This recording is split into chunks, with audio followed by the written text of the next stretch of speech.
أهلا بكم مشاهدينا الكرام في نشرة إخبارية عاجلة. إليكم التفاصيل.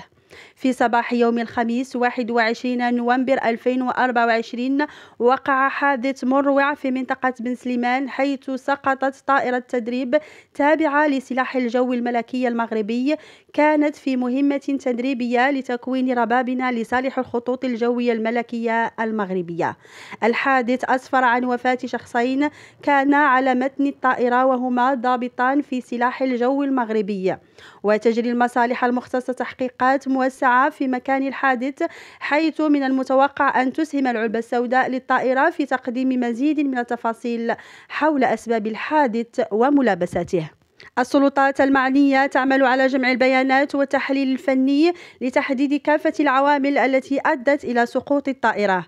سيتم متابعة هذا الموضوع عن كثب وتوفير المزيد من التفاصيل في الساعات القادمة.